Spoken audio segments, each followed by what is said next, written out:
What's up, good people? Welcome to Season 2, Episode 2 of Talk of the Shore. My name is Ralan Wardlaw. And I'm Langston Frazier. We're back another again. week. I forgot. Another episode. I did not forget to introduce myself this week. I'm so proud. So, I'm so proud. I'm getting back in the swing of things. There we go. But, it's good to be back. Good to be here. Season 2, Episode 2. Let's get going. Yeah, and if you didn't check out episode 1, go check it out. Mandy Carney stops by on that episode. But season 2, episode 2, let's get into it. Let's get into it. And you know how we start every show? HBCU fact of the day. It is still Black History Month, but it's always Black History Month, so we just going to drop another fact for you. Before you said it, did you hear about, I think it's in Utah, where the school was saying you can opt out. They were giving parents the right to opt out. Yeah. Their kids to opt out of Black History Month. Yeah. I don't know how I feel about that. I don't get to opt out of April. I don't get a chance to opt out of Christopher Columbus and all that other stuff y'all talk to us about. So yeah, I don't know how I feel about that. Catch y'all, and I'm not talking about just the Rosa Parks Martin Luther King. You better get you some of this Carter G. Woodson and all the rest of it. Old school. All of it. You know what I'm saying? But go ahead. Anyway, go ahead. HBCU fact of the day. All right. Do you know in what year were HBCUs officially designated by the Department of Education officially as the overall group? Do you know what year they were officially known as, accredited bodies by the Department of Education? I don't. What year? 1965. That's actually not that long ago, to be honest. Yeah, it's not that long ago. So November 8th, 1965, through the Title III of Higher Education Act of, again, 1965, U.S. Congress officially defined HBCUs as schools of higher learning that were accredited before 1964. Basically, their principal mission was to educate Black Americans. Absolutely. There we go. And it's surprised that it took that long, especially because a lot of HBCUs were established in the 1800s. True. So you look at somebody like, Maryland Eastern Shore, 1886. It took 4 generations of people basically before they were like, oh, okay, cool, Right, but you look at the time, you're talking the Civil Rights era, the 1960s. Makes sense. Yeah, same time. Well, now that we've got the fact out of the way, we're going to get to our guest of today. Mm-hmm. Last week, women's basketball. This week, men's basketball. We have assistant Kevon Davis sitting to my right, as our guests always do. What's up, Kevon? How you doing? Good to have you here. And Kevon, this is your first year here. How you liking the shore so far? Oh, it's been great to be here, and it's been awesome always getting somewhere new, meeting new people, and learning the community here at Eastern Shore. All right, so as we start with all our guests, what is your hometown? Where are you from? I grew up in Upper Darby, Pennsylvania, so right outside Philadelphia. So I'm really a Philly guy, and all Philly with everything. So we talk a lot of trash around here already with the people I've met. Okay. For sure. So, well, you going Upper Darby? Upper Darby. Okay. Tell us about Upper Darby in 3 words. Any 3 words you want to give. In 3 words. Wow, I never gotten that question about Upper Darby. Yeah. Put me on the spot. 3 words. It's diverse. Okay. It is it is a unique place, and it's very connected. Okay. So you know what he did. Oh, absolutely. You know what he everybody did. Give a little hyphenated word. Word. Put it all together. You know what I'm saying? Because it's hard to put your hometown in 3 words. But that's a lot. So what makes it connected, unique, and diverse? Going up to Darby High School, we had like close to 50-something nationalities in our high school. Wow. It's a really diverse place. I grew up right there. I could walk in West Philly, but right there, 69th Street Station, the terminal's there. Get to wherever we need to go. In the city, out in the suburbs, everywhere. I grew up right by the terminal. So that's what I mean by connected like that. And I think that's all part of the uniqueness about it. Just how different, how you got all different types of flavors all around, That's what's up. So the cheesesteak's better like in Upper Darby? Or can you got to go into Philly to get the best cheesesteaks? No, it's all the same there. You're walking distance. You can walk into the city there. So gotcha. You got to get really farther out till it starts really changing. Got you. Nice.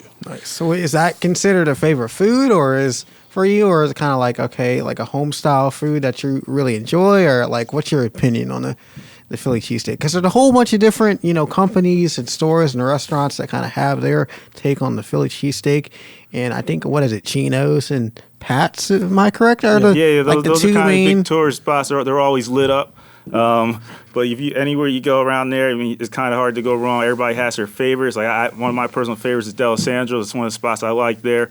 But yeah, it just depends on your preference with it. But there's so many options there. I definitely say that's up there with a favorite food. Every time I go back, I want to go get a cheesesteak or I want to get a hoagie from somewhere. There you go. So it's definitely on the list of things to do. Pretzels too. The pretzels in Philly are pretty good as well. So we talked about this being your first year here. What kind of got you to Maryland Eastern Shore after your journey around the country coaching? Just kind of really getting connected with Coach Crafton. And I said Coach Crafton having worked for the Sixers and having worked at Villanova, and still just being an East Coast guy himself, we kind of knew a lot of the same people. We hadn't actually met over those years, but we were very connected with some mutual friends and mutual people that we knew in the business that we got mutual respect for. And that's kind of where that came from, and I've always kind of known of Maryland Eastern Shore from afar a little bit. And actually, when I first started my coaching career at Harcum College there, we had a couple of guys come down here and play at Maryland Eastern Shore. One of them being a kid named Percy Woods. He was there. So I've always kind of known about that. And Coach Frankie Allen is actually a very good mentor of mine. So he's always somebody that's always looked out for me, helped me out when I'm just trying to move up in the ranks professionally and through the years. So it's kind of funny to be here now where he used to work and he's still around here, helping out with the broadcast with our game. So yeah, everything kind of just came full circle. Yes, it has.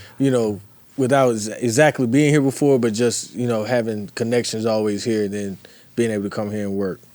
Yeah, so talk about your experience kind of at Harcum College, your playing career in college. Looks like you played 2 years at Harcum College, 2 years at Westchester U. Kind of talk about your overall college basketball experience. Yeah, very fortunate to be a part of two really good programs. And went to Harcum there, did 2 years there, played for Coach Drew Kelly. Harcum's one of the top junior colleges in the country. He's very fortunate to be a part of that program. And when I was there, it was actually very, very unique time as well. It was just I played on the second ever men's team there. Oh. So Harcum was always an all-women's school, big nursing school. And Coach Kelly actually started that program from scratch. And I was on the second team there. And it's funny to see how much it's grown now. And they made national tournament appearances and how big it's gotten and playing a different gym. But just going through that whole growing experience of a program early on is something you can draw from even in your coaching career. So from Harcum, moving on there to Westchester, and I played for Coach Damian Blair there. And good thing about even Harcum and Westchester right now, both those guys are still there. Those coaches are still there. So it's always great to have those guys in your life and places you can go back to and see your coach that you play for. And Westchester's a great big-time place, awesome place, and really enjoyed my time playing there and playing for Coach Blair, and definitely had a big impact on my life. Definitely. So let's get kind of in. You graduate from college, got a sports management degree, and you say, I want to get into coaching. How'd that kind of whole role kind of come about? You played college basketball, obviously, but, what kind of sparked your interest in getting into the coaching side of the game? Yeah, when I was at Harcum, actually, so Coach Kelly, I mentioned there, he actually was a manager at Villanova, and he went there. So he always worked Villanova camp. So I remember him taking me over to work Villanova camp while I was still there on the main line. And that kind of really sparked my interest there. And was kind of, I think, led to me going back to work for him. So when I got done at Westchester, he hired me right back there. So I got done, got my degree, and I started right back at Harcum. And at the time, you're like 22 years old, you don't realize what's going on and how golden of opportunity that is. And but yeah, that's kind of what got me going and brought me back into coaching there and gave me a great start at the collegiate level with some high-level players. And so after Harcum, where did your career take you? And so what are the stops between Harcum when you started and Maryland Eastern Shore where you're at now? Yeah. So did 4 years at Harcum, and then last year at Harcum we had a really good year and went out to the Final Four at Hutchinson and Division I national tournament for junior college.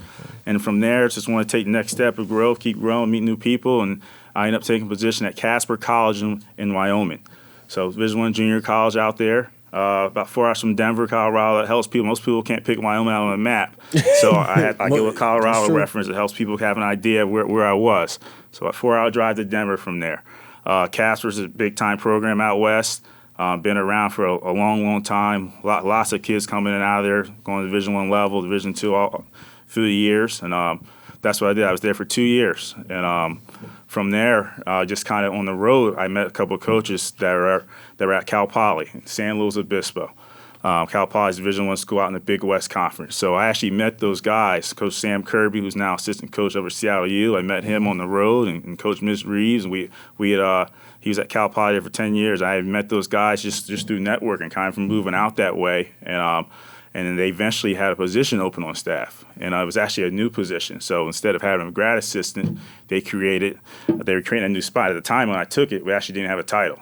And so when I got there, they had an idea of getting a younger person in there ready and see if you take advantage of the opportunity and somebody that you could move up eventually on your staff. And that's what that was at first. So when I first got from Casper, I did 2 years at Casper and 3 years at Cal Poly. When I first got to Cal Poly, I was director of player development. And a lot of it was shadowing the assistant coaches with everything they're doing with the scouts and video, stuff like that, or is it doing everything you can to know everything about the players and the weight room, nutrition, and also helping out with the director of basketball operations. So you're kind of jack of all trades, just learn as much as you can and being around with a helping hand and you can contribute to the program. So at the first 2 years, that was the role I was in. And then we had a guy leave staff, and I got bumped up to a full-time assistant spot there for a year at Cal Poly. So did that 1 year there, making that 3 total. And then from that, we got let go of Cal Poly. So from there, I ended up going to Indian Hills Community College out in Iowa. So last year was an awesome experience there. Indian Hills is a powerhouse, a national powerhouse of junior college basketball. Right. They say we're top 5 in the country. We got number 2 seed in the national tournament before it was canceled due to the pandemic. So players going all over the place, and it's a big time setup out there, and you can't really beat. All the junior colleges I've been at, they've all been high level, and including Indian Hills. So from all those experiences, just interactions with players and different people you meet, and getting some Division I experience, kind of all led me to end up being here at Maryland Eastern Shore. Right, and you talk about kind of powerhouse junior college kind of team, 30-3 in a year. That's really good. Kind of talk about your experience there, just not on the coaching side, but kind of getting that winning aspect before kind of everything got shut down. Yeah, it was definitely a really special group of guys, and you really have to, like I said, getting to that many wins. Like people think, oh, you're just winning, or it becomes easy, but no, it becomes hard because you're getting everybody's truly their best shot. Like they're excited, and you really have to get your players to understand that people really want to knock you off and really want to get that win against you, how much it means to you. And at the junior college level, I think a lot of times when kids are in junior college, like people know the places like Indian Hills and your Harkins, your Casper. Sometimes the kids don't know all the names. Like we could be playing. You're playing a bunch of games in a year against a lot of schools the kids never heard of, so they may not understand that going to the games. And then you might get punched in the mouth early in the game. And they got to wake up and you got to come ready to play. And I think a lot of that experience there, and just you have to learn really, really fast at that level to get guys to buy in and to become one and understand a team goal. Because in junior college, everybody's coming in trying to look forward to the next thing. And going 30-3, the reason that was able to happen is because everybody brought in to one thing, and they realized if you do that and you win and you're successful, everybody gets what they want. Everybody will sign somewhere. Coaches will move on, and it is all a big group effort, and that's what that was there. And Coach Hank Polona there, who I work for, he does a great job every year of just getting that everybody believing in that buy-in, that system. So you've moved around a lot. Iowa, California, Wyoming. What was your favorite stop and why? Favorite stop? That's a... Well, I should say this. I mean, I know it's California. I can feel it's California. Just the weather. It's just... I've only been to California one time, but I remember when I got off the plane, I was like, this is a different vibe. This is a whole different vibe. And I was calling back to my boys. I'm like, bro, we just gotta be in California, like, just to feel the atmosphere. So I know I should say what was good about Wyoming and Iowa, because I figured California probably is, pretty at up the there. top. Well, all three of those places are. There's the only thing close to the similar about all three of them is that they're population size. Like where I was at in Cal Poly, San Luis Obispo was 3 hours from Los Angeles, so you still have a little bit of small town feel. which is the same as Casper and the same with Ottumwa, Iowa. So that part. But besides that, like, there's nothing similar about any of those 3 places. Yeah, and even from Wyoming to Iowa, there's not similar. Right? In Casper, you're in the mountains, Iowa, that's the Midwest life, and it's just a different. In California, there's all different types of people. So I kind of even piggyback off that question a little bit, how favorite or even that, you just grow a lot as a person being around different types of people and players, and just on and off the court from all those things. And I even just think of the different foods, being in Iowa, I always going to get steaks, and you're going in California, it's just different type of things, different smoothie shops are all around, and different types of in Casper, and you're going out there, there's a lot of steakhouses there too, and you're different types of that's what I think of right away. I'm jumps out oh, I remember going to this spot here. That was a pretty good spot. And it's not, and those places, those type of things make those different places kind of special that you kind of remember along with just all the people. Yeah. And now that you're here on the Eastern Shore, you got to get on the seafood. I don't know. Do you eat seafood? I am not a big seafood guy, so I gotta I might have to get a little pointers from you guys where to start off around here. You just got to start off with shrimp. Yeah, start basic. Really, start basic. Just make sure you put Old Bay on it. That's all you need. Yeah, you got to. Old Bay is essential when you're talking about seafood around here. You just got to get on the Old Bay. But so as far as the weather is concerned, how cold did it get in Wyoming? Because I already know how Iowa is, but how cold was it in Wyoming? I wouldn't say on average, but did it have the harsh winter that the Midwest had? Yeah, the thing where I was at in Wyoming at Casper, the thing there is the wind. They call it the other Windy City. So it's just that was the big deal there. It's not the cold. And honestly, I'm the type of guy, once I know, a season, I don't check the weather too much. So, right now, I kind of have a feel we're around, and I'm I don't even bother checking. Make sure it's not raining, and I'm good. So yeah. I could tell you how cold it was at that point because it was already cold, and I didn't need to know. I just for the mental, I didn't need to know how cold it was. But Casper was the coldest place. You said Wyoming, the wind there. The wind, think Chicago wind up there in the mountains. Ooh. And that's what it was every day. So that was definitely the toughest part of Casper, and that's definitely the roughest place. So I actually, going from Philly, and I went to Casper, and then all of a sudden I'm living in San Luis Obispo, and it's sunny every day, and then there's pools on campus, rec pools on campus walking by, and every day is just perfect. It was kind of funny how that worked out. Is it still considered Southern California? No, it's not. So that's the Central Coast. Okay. Got you. Because you said 3 hours, so I was I don't know. Because I know the Bay is 5 hours from LA? Yeah. So Bay's 4 hours north of that. So yeah, it's right in the middle, pretty much. Got you. So, just what are some fun facts about you? We talked about what you did professionally, but any hidden talents or just something you like to do in your personal time? I wouldn't say hidden talents or anything like that. Like I said, I'm a big basketball guy. Obviously, being this profession, pretty straightforward. I'm said free time. I'm probably gonna go back, watch the Sixer game, probably go hang out. I've already been talking trash. I see you shaking your head.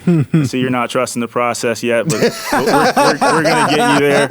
You're gonna need something to celebrate when we win the title. So I'm a big sports guy. So that's kind of my thing when I'm outside of that, and watching football, watching different stuff, and talking trash like I am now to Ralan. Well, breaking news. Y'all don't have a quarterback. Well, Carson Wentz is gone now. And that's actually good. I enjoy that because I thought Jalen Hurts was a little bit better than Carson Wentz, but that's another story for another day. But as far as the Sixers go, how long would you say a process is, Langston? Well, let's see. Because when they say trust or process. Well, are we talking brand new coach? Are we talking you've been there for a minute? Or when someone says, trust what I got, if somebody says, hey, trust what I got I'll give him, if you're talking brand new coach, just got there, kind of newish team, I'll give it 3 years. Wow. That process was going when I was in college. And I haven't been in college for at least 5 years. Life's a process, Oh, my God. So, when it happens, it happens. But, okay, so after, trusting the process, is the process coming to fruition this year? Yes. Okay. It's happening. So what about this year makes the Sixers process finally, work? I think just their two big pieces, Embiid and Simmons, being together so long. Even though he was about to get traded? New coaches, no trade. We're not going to let you start rumors, and get in their heads and try to mess the team up. But I think just that growth they've had together now and going through that change and realizing like what happens when the results don't get done and having a championship coach in there now, I think it's what they've added with the shooting as well. I think it's just a good year for it to happen. And looking at the rest of the conference, I don't think the rest of the East is that strong. And aside from the new look Nets, there's not too much because the Wizards ain't doing nothing right now. Not too many other teams that it's like we win a game and we lose a game. Yeah, the Wizards been losing a lot of games. Yeah, it's Bradley Beal. I don't know what happened, man. Buckets, like Bradley Beal is getting buckets for no reason at all. 35 a game and you losing? I don't know, but it's not like they're losing by like blowouts. They're losing by a handful of points for the most part. Handful of points, maybe. Yeah, I mean, I understand what you're saying, but at least from the scores that I'm seeing. I understand what you're saying, but man, listen. I mean, all around we just gotta do better. Wizards ain't performing right now, or the Washington football team either. Nah, but we just got done with football season, so it's all right. That's right. Coming back. That's right. It's coming back. They're coming back. So, do you watch hockey at all? You watch the Flyers? No, I'm a bandwagon hockey fan. So okay. If the Flyers are going really well and they're in the playoffs, all of a sudden I'm all about it. And pull out the jersey, let's go. There I am. Yep. Are you the same with the Phillies too? Same with the Phillies for the most part. I'll watch some Phillies games, and I always will go to a game. Went to games growing up, and that was something fun to do. So I'll watch them more closely than I do the hockey team. Yeah, baseball games are pretty cool, like in person though. Yeah, I've been to one. No, I've been to a few. I've been to a handful, maybe 3 or 4. Not talking about pro games, not major league games. Like major league games, I was supposed to go, and got in my seat. Went with one of my elementary school buddies, and got in the seat. And they canceled the game. We were sitting right there. Weather canceled the game at the National Stadium. Man. Never saw a baseball game. Like pitiful. Pro baseball game? Yeah. Wow. I was so excited too. I know you was. I've been to some Braves games. Like I went to Braves games when they was in Turner Field. They got the new stadium now, which I mean, it's another story for another day. But they put the stadium outside of the city, and I'm not here for that because everything was like downtown area, and then you move it out to the suburbs. It takes the true essence of what Atlanta is. I get that. You know what I mean? Yeah, I get that. That's kind of like a main attraction why you want to come to, right? You know what I'm saying? But yeah, I don't get that. You feel me on that one? Like if you got all your if you have all your sports teams, like the arenas and stuff, in one central area, whether it's downtown or just anywhere, if they're all in one central area, it kind of gives a different element of like, hey, this is the area we go to watch games. Right. Yeah. I get that. No, I get that. I get that a lot. Being an Eagles fan, any Cowboys fans out there, I give them a hard time because they don't play in Dallas. They don't, and it's not even close. So I do pick it. Different sports teams and their fans when I know their team actually doesn't play in the city. And I will always bond with you over not liking the Cowboys. Yeah, I will always bond with like anybody. I'm always here for any Cowboys hate. Listen. Yeah, man, America's team. America's team. Wow. If they're America's team, that just means America's mediocre. Because if that's supposed to be what America's team is, that means America's mediocre. Because that's what the Cowboys are. They've been good. Last time they was good, I was like in diapers or pull-ups or something. It doesn't matter. I hope every Cowboy fan hears this and just knows how much I despise them as an organization, bro. The slander. I don't like them. Like everything. Wow. Man, come on, man. You like the Eagles, you like Washington. Y'all know y'all don't like the Cowboys. Just get with me. You're right. Just get with me. I agree. I just haven't heard this from you before. It's no reason for me to not like them as much as I don't. But I'm just telling you, man, like, I didn't mean to set you off, bro. No, it's good. That's why we here. So bad. Like, they're awful. Yeah. Ever since Robo just decided to leave and get hurt. They weren't good then. They have not. You're right. It's like they play really well during the season. They get to the playoffs. They choke like they always do. And then they're like, man, we weren't playing that well. We need to come back next year and get better. Right. Guess what happens? The same thing. Long time. I'm sorry, y'all. I didn't I didn't even realize how much I hated the Cowboys. I despise the Cowboys. I'm glad we got that off our chest. What I'm saying? Then they got the nerve to not pay Dak Prescott. Gonna disrespect a black quarterback like that? Come on. Shame. Man. Well, guess what? Why are you surprised? They did the same thing to Kaepernick. Kicked him out of the league too. But it wasn't. That's not the same. That's not the same. Disrespecting a black man for their talents. Oh yeah. And standing up for what's right. I know. But Deshaun Watson come to Carolina. But anyways, back to what we were saying. Yes. So Kevon, when you first got to the shore, what was it that was something that surprised you and something that you was like, hey, this is unique about being here on Maryland's Eastern Shore? Definitely. When I got here, I was really just surprised, like how big the campus was. You know, you look from afar, you always read stuff, and when you see it, and you see the new buildings going up, and being in such a facility like this building here, I mean, this engineering building is big time here on campus. I remember like taking a picture of it and posting it somewhere. I'm like, and you see how nice it is. So I said, you can always put pictures out, but once you see something in person yourself, like that was really, like I said, really brought it into me. I was like, oh wow, this is a nice spot, and like you want to keep trying to promote it and get the word out about it, like all the stuff we have here. Yeah. And then even how would you say that coming to here, which is a HBCU and it's definitely a different experience than other schools you had been at, but how would you say that you've seen like the HBCU experience here, even though it's like a COVID situation? Right. Watered down. It's watered down a little bit, but how would you say it's been so far? It's been great, and I do remember in the fall a little bit, getting to see everybody out there and getting to see the band a little bit, and everybody out there dancing and getting it going there, getting the excitement going, the school spirit there, and I got to see that. I got to see a glimpse of it, with the COVID world we're in right now. Yeah. But I did get to see a glimpse of it in the fall, and I kind of pictured. I was like, wow, imagine like having that at our games and stuff like that, and that's something I'm really looking forward to seeing here in the future. Right, for sure. Jeez, it just makes me miss it. I'm thinking like games almost coming down. First quarter, second quarter is almost done. Games matched up. 2-point game. It gets so loud in Heights Center. Yeah, it does. I mean, especially like homecoming when you get the whole when everything's kind of locked in and you get the whole all the bleachers are up and you got vendors selling what they're selling. Yeah, man, that building is rocking. But it's soon enough. So also, when I just thought it just hit me when we was talking about seafood. I know I'm going back. The what's the name of that seafood place that's like not far off campus? That can be a good place he can start at. It's like by McDonald's. Oh yeah, behind. You know what? I know exactly what place you're talking about. I know it's where it is. I can't remember the name to it. It's right behind McDonald's. I go there every semester, maybe once a semester. Real good local business. Got crab cakes are really good.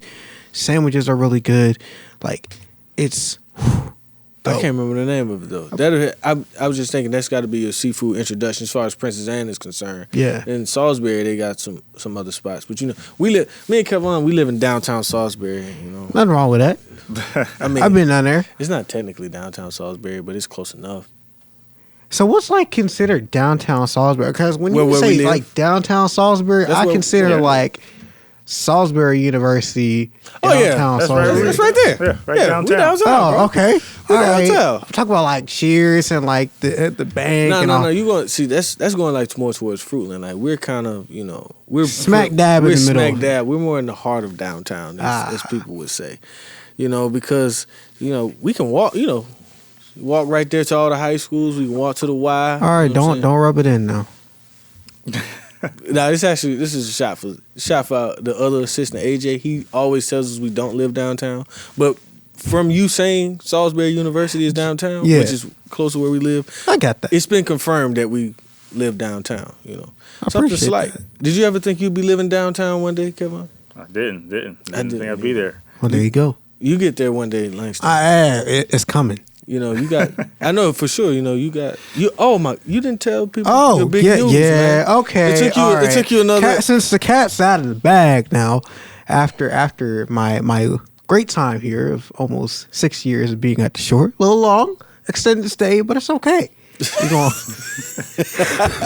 graduating in May. Okay. I'm gonna be headed down to College Park, University of Maryland College Park, and I go get my master's degree. Be a terrapin. Yeah. I'm so excited. So that's coming in August. Get to live downtown, local like college town. Like this is a college town, but a little bigger of a college town. So I'm excited. And you're from PG County? I am from PG County. So, are you familiar with PG County, Kevon? Prince George's County. Because Prince. there's slander always about, oh, well, you got to call it Prince George's, but it's PG. I've lived in Prince George's for like ever.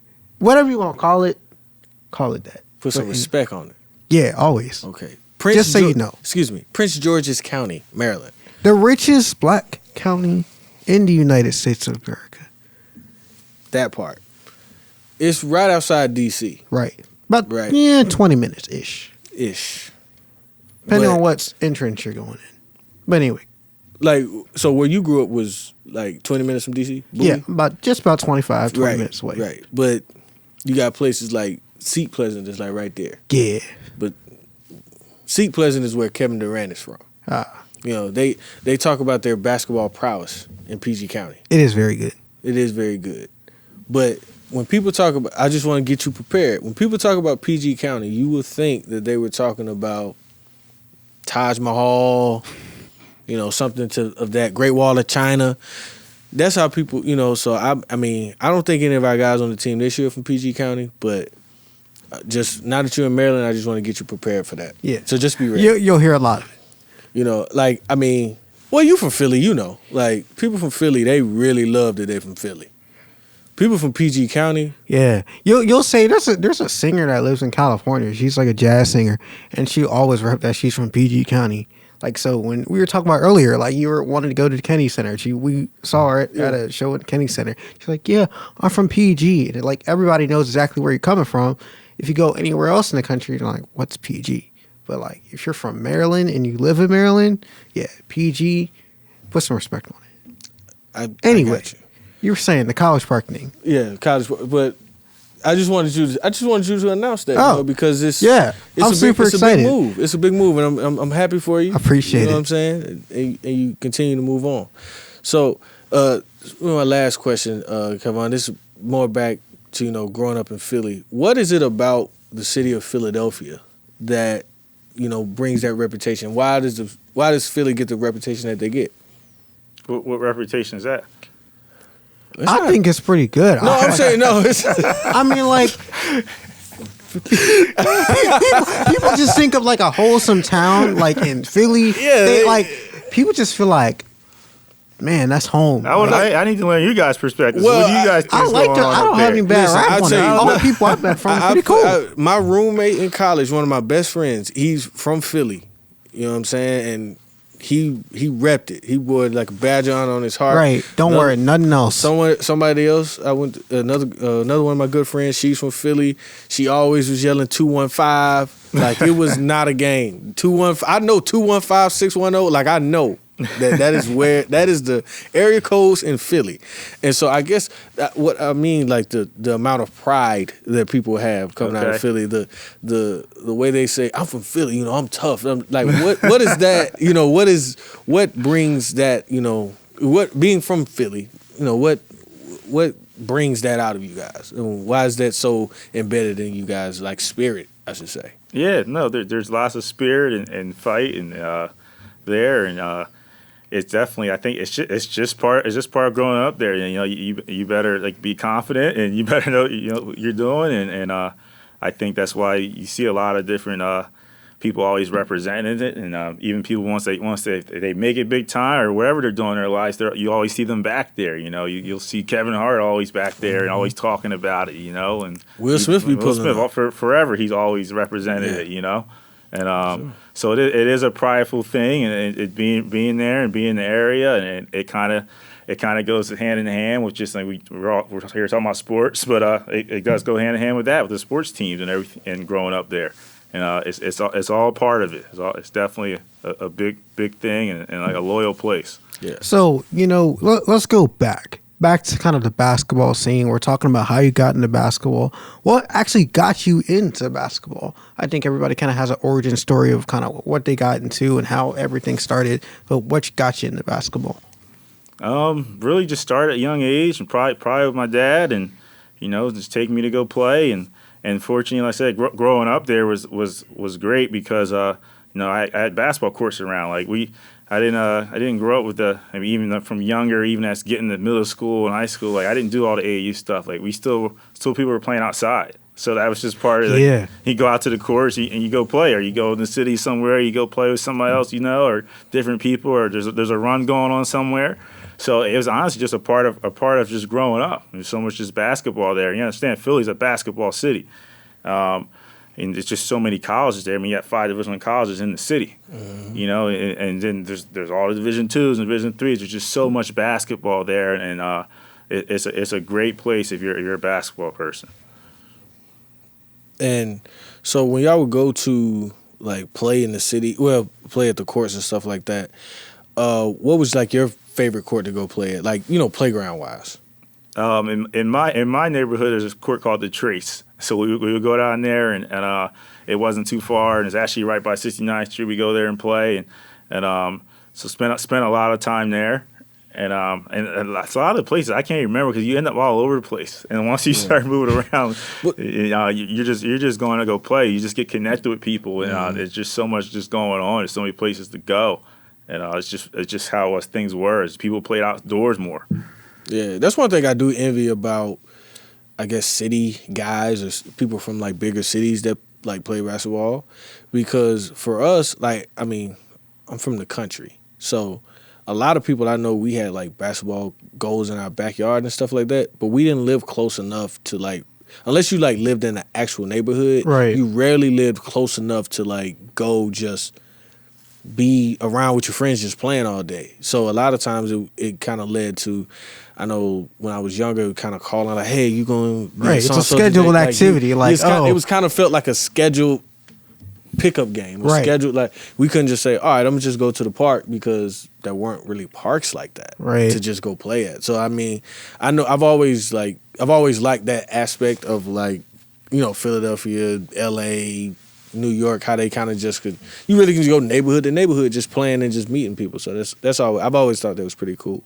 So we talked about Philly, kind of the basketball. What's the style of like a Philly basketball player, like a PA style basketball player, and what's your coaching style when it comes on the court, kind of with your background and everything that you've been through? I think a lot. I mean, you always hear people talk about tough like Philadelphia area guards, and being able to, you see Kyle Lowry, the career he's carved out for himself. I mean, that's a tough dude. Yeah. He just kept getting better and better, and he found his niche. And you see him now in his 30s now today out there taking charges and jumping into people's body. Like, you better have toughness with you. And I think even me as a coach, like just being up there, like I think defensively, like when I'm watching stuff, like people are going to wall up and you're afraid to take contact or not. I still think like that. And I played like that, and it is a physical like brand of basketball, and you better not be soft with it when you're out there playing. Who do you think are the top 5 like guards out of Philly? The 4 after Kobe. The 4 after the 4 after Kobe Bryant. That's a good question. All time guards. I mean, I'm gonna have to put Lowry up there now. Okay. The career he's had, man. I gotta give him his props, man. Okay. And he's an NBA champ. He is. Other Philly guards that are the best I've seen. Like, I'm trying to think even. I shouldn't have said top 5. Just the best you've seen. Just throw some names out there for people. So they may not even have known these people were from Philly, but just some guys you remember growing up. Yeah, growing up. And like I said, sometimes people go right in the city, or some people go. I like to say in the whole area. Like where I remember what I remember seeing, and I even still remember like Jameer Nelson being around, and like he actually used to come work out at our gym at Hartford College, and it's somebody I got to see, and it kind of just helped me always remember his name more than other people. So definitely Jameer, I always remember growing up. Said Kyle, said I remember before that, like just Philly area guards. I remember like Alvin Williams and guys like that all around, and there's so many different players there. Like I said, I'm a bad person to ask with lists. Like I tell you straight, I'm bad with that. So But there's just so many good basketball players just in general there. I know you asked about guards, but just so many different players that play professionally or good guys you may not even heard of that are playing at high levels. And it's like I said, it's just so much hoop there. That's the biggest thing about Philly that's kind of different from all the different places I've been. I personally, I've always been a big basketball fan. Two of my favorite players to watch growing up, one is from Philly, Rasheed Wallace. Mm-hmm. I was always a big Rasheed Wallace fan. And, if you are in our age group, you know how Allen Iverson is. Like, that is... Bro, I remember I was trying to grow my hair out, get some braids when I was a kid. And... See, I don't remember the basketball, but I remember having I remember get your textbooks covered. Like, that's what I remember. Like, getting your textbook covered of your favorite basketball star. Bro. Yeah.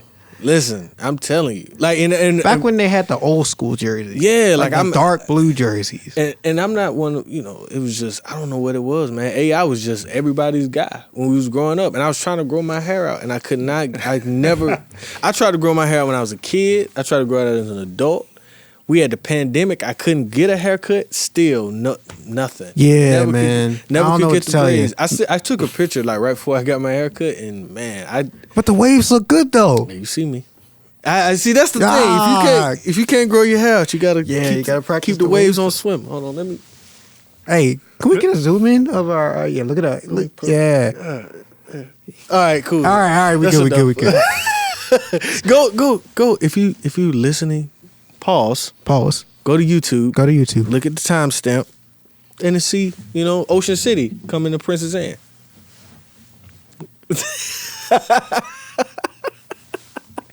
I see what all you the did. waves from Ocean City that made it to Princess Anne. I see what you did there. That's horrible. I know. So now we're even. Yeah, we are even because what you said last week was bad. What you said last week was bad. But that was a good one. But appreciate you coming on, Kevon. But getting hold with up, us, you ain't gonna ask him where he sees himself in the next 5 years. Oh yeah, that's a standard. That is a standard question, man. That is. Where do you see yourself in 5 years? I'm still getting in the groove. I'm trying to see where I'm gonna be at tomorrow. I feel that completely. Yeah, hopefully I'll be back here on campus. But no, next 5 years. That's a very good question. I've actually gotten it before. I seriously, I can't even think that far ahead. I know a lot of people like to think 5-10 years or having a plan. I think you have ideas of different things you want to do. For me, like I said, I moved all around. I'm just trying to get through the next year or two. I get that. Being here and being part of some success here at Eastern Shore. That's kind of where I'm at with it. It's not something I put a lot of thought into of saying 5-10 years from now is best way I can answer that. Right. Kind of a live in the moment type mentality is kind of what I'm getting. Yeah. I like that. I'm a live in the moment kind of person for sure. I got Are that. Are you? No, I'm a planner. I'm a big planner. Are you a planner as far as, okay, this is the point I'm in life, I'm a plan now? Or are you one of those planners like, okay, by the time I'm 30, I should be doing this. By the time I'm 35, I'm kind of sort of half. I like to plan, visualize and see things out. Going to grad school, I could have told you 3 years ago, I wanted to go to grad school. Now it's actually happening, so I'm thinking 3 more years ahead of time. Crazy that it is, but I don't know. This is me. Yeah, no, I'm cool with the planning as far as I don't think you should if you're in college, obviously you should be planning to graduate and stuff like that. I understand that, but the other half of hey, by the time I'm 30, I got to be doing this. By the time I'm 35, I got to be. I think that because I think that breeds you feeling like you're a failure. Right. If you don't, I've kind of stopped doing that now. Yeah. I'm kind of just okay, live in the moment, kind of plan ahead, but don't over plan. Let just things happen and fall where they fall. Got you. And that makes sense then. Well, thank you for stopping me. It's season 2, so we just getting back in the swing of things. Just gets better. Kevon, I appreciate you coming and stopping in on the show. We talked about it for a couple weeks, so it's good to get you in studio and have you on. I appreciate you guys having me. I'm happy to be here, man. But before we let you really go, where can the good people find you on social media if they want to connect with you and they want to ask you a question that we didn't get to ask you? Where can they find you? Twitter, I said just Coach Kevon Davis. That's my handle on there, and it's actually pretty much mirrors that the same on Instagram. And And then I did on Facebook, on a Facebook page. I have the same thing going there. So that's how I'm on there. I'm actually a big Twitter guy. That's kind of my thing more than anything. I'm new to Instagram world. I've been trying to hit Ralan up for advice. You know how to get it going. And, Silhouette challenge. That's all you know. That's where I'm at. I love it. Really, Instagram is just about, just don't let people's lives on Instagram make you think they living better than they are. Right.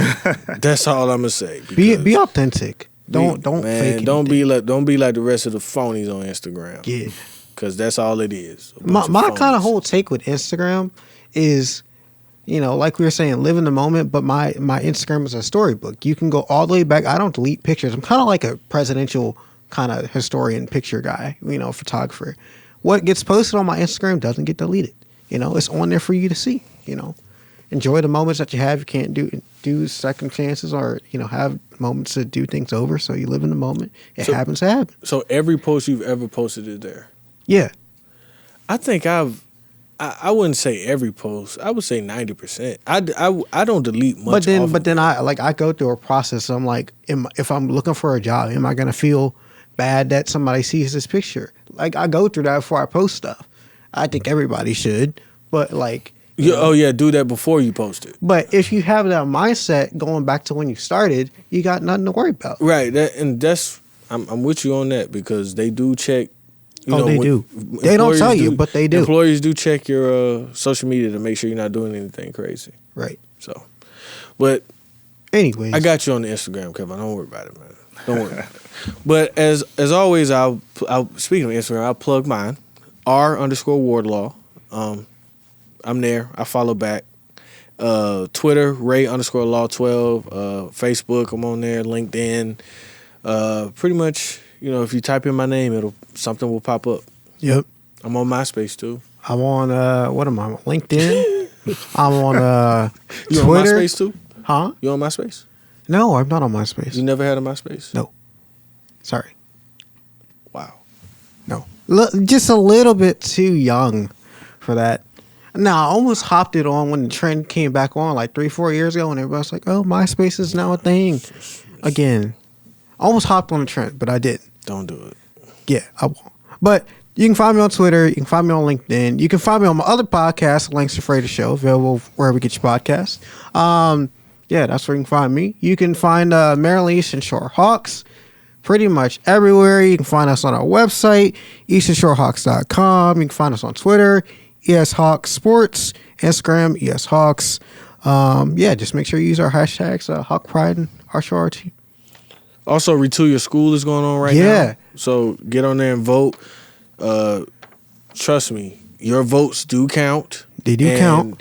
If what is it, the top two or the top three, I think the three divisions, they get, I think, $20,000 to $75,000 of a grant to, retool and repurpose something in their school or a project they want to work on. Right. So right. We've been close. So make sure we can do it this year. Yeah, make sure you vote for Retool Your School. And also look out for the Hone Your Craft podcast with head coach of men's basketball, Jason Crafton, head coach of women's basketball, Fred Batchelor.